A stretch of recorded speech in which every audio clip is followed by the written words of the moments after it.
Bom, gente, como foi dito na última videoaula, eu falei para vocês que eu iria explicar a pirâmide etária, porém eu vou ser bem rápida com pirâmide etária para a gente poder entrar no novo conteúdo, tá? Se vocês assistiram o primeiro vídeo, né, sobre população, vocês devem lembrar que naquele vídeo eu dei vários conceitos importantes sobre população para vocês, né? Pedi para que vocês pudessem conceituar para mim esses conceitos demográficos, né? O que é populoso, o que é povoado, taxa de natalidade, taxa de mortalidade, fecundidade e o que é crescimento demográfico, crescimento populacional natural.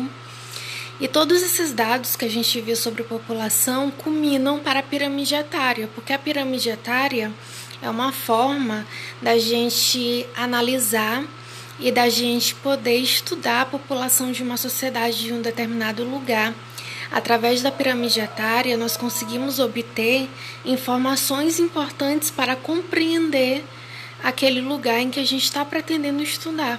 Por exemplo, a pirâmide etária dos países do Brasil, Estados Unidos, França, Inglaterra. Através dela e do comparativo da pirâmide etária de outros períodos da história, fazer o comparativo da pirâmide etária atual com a de 20 anos atrás, nos permite ver a evolução daquele país e entender características importantíssimas sobre o país através desse entendimento sobre população. Então eu coloquei aí para vocês, ó, a pirâmide etária. Ela é um gráfico que representa a quantidade, na verdade, de população masculina e feminina por faixas de idade. Então a gente, através dela, só de maneira bem rápida, a gente consegue obter a informação de quantos homens e mulheres nós temos naquele lugar.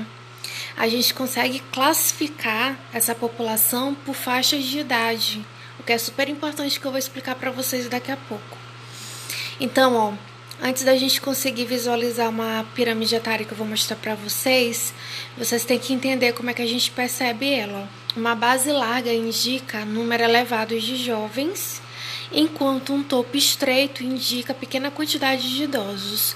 Aí vocês vão observar bem aí nessa pirâmide etária da década de 80 aqui do Brasil, década de 80. Olha só, não é atualmente, mas essa pirâmide da década de 80, ela nos permite comparar com os dias atuais. Então, na década de 80, vocês vão observar o seguinte, que a base da pirâmide, podem observar aí, por favor, que a base da pirâmide, que é essa bem aqui, ela é mais larga. Bem aqui no meio vocês vão ter os anos, que é a faixa de idade, como eu falei para vocês. Vocês vão identificar, por exemplo, bem aqui de 0 a 4 anos. Então essa barra bem aqui, ela vai representar a população que está nessa faixa de idade.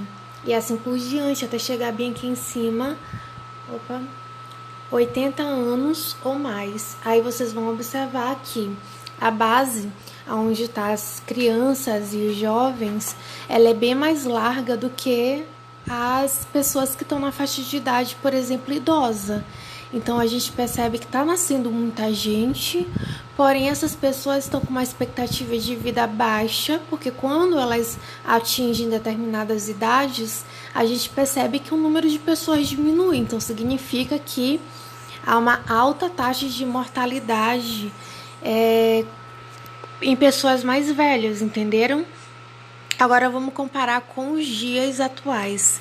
Na verdade, isso daí é uma pirâmide etária que prevê, né, 2020, mas se vocês buscarem uma de 2019 e 2018, vocês vão ver que vão notar que tá bem parecida com essa bem aí que eu tô disponibilizando. Qual é a primeira coisa que a gente vai observar aqui? É que a base, que antes era bem larga, agora essa base ela tá mais estreita.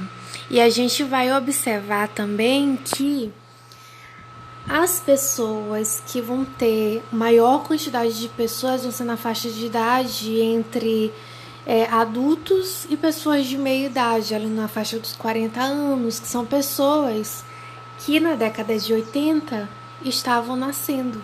Olha só, as pessoas que nasceram bastante na década de 80, passou-se os anos, né, 40 anos, essas pessoas agora elas têm 40 anos, em torno de 40 anos, vocês vão notar que elas estão bem aqui, ó, nessa faixa de idade, entenderam?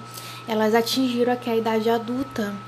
E só que essas pessoas elas estão tendo poucos filhos, o que nos mostra bem aqui que elas têm poucos filhos porque tem uma base estreita, poucas pessoas na faixa de idade de crianças e jovens. O que isso vai ocasionar, vai resultar para a população brasileira? Isso vai ocasionar que no futuro essas pessoas que estão na faixa de 40 anos, elas vão ficar idosas e elas vão ser o maior número do que pessoas que vão ser adultas.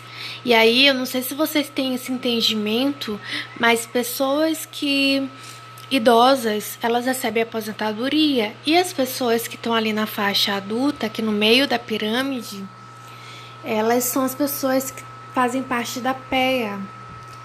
Anotem aí no caderno de vocês, PEA é população economicamente ativa. Tanto idosos quanto as crianças, elas são parte da PEI. Podem anotar aí também.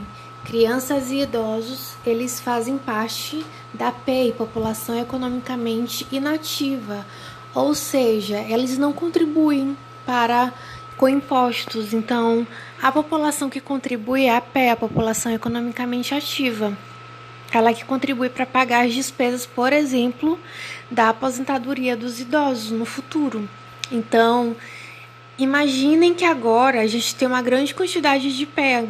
Muitas pessoas ali adultas que estão podendo trabalhar e contribuir para sustentar a população idosa, que inclusive vocês devem observar também que ela aumentou em relação à década de 80. Viu? A população idosa aumentou. O que isso significa? Isso significa que houve melhorias das condições de vida, sistema de saúde, saneamento básico, enfim, que fez com que a expectativa de vida aumentasse. Então, o que eu quero explicar para vocês? No futuro, nós vamos ter mais idosos do que pessoas na população economicamente ativa, que são os adultos. Isso é uma problemática, tá bem? Porque a gente vai sustentar essa população idosa e pode ser que não tenha pessoas suficientes para trabalhar e conseguir sustentar. Isso vai causar um conflito, entenderam? Por isso que está acontecendo reformas econômicas que a população, inclusive, não fica muito satisfeita porque corta muitas coisas da população, como a reforma da Previdência, que é diminuir a aposentadoria, fazer com que as pessoas trabalhem por mais tempo.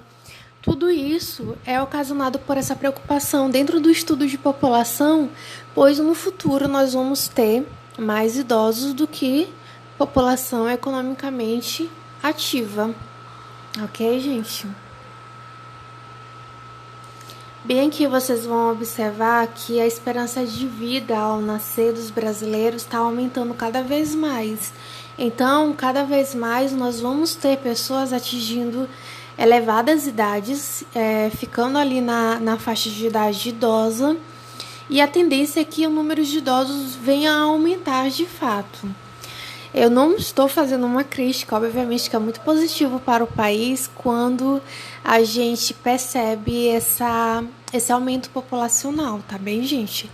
Porém, se torna uma preocupação quando a gente não faz não cria as devidas soluções para solucionar, entenderam? Os problemas que podem vir com o aumento populacional dos idosos, né? Que no futuro isso vai ocorrer. Então, o estudo de população ele serve justamente para a gente refletir sobre as mudanças populacionais que ocorrem dentro da sociedade, criar soluções, criar medidas, prevenir determinadas situações, e essa situação que o Brasil vai viver ainda já está sendo vivida por outros países mais desenvolvidos, já tem ali uma população idosa maior e uma PEA menor. Então, basicamente, o estudo de população ele serve para isso. A importância dele se baseia em a gente poder analisar os fatos, né, esses dados, e conseguir criar aí as devidas soluções.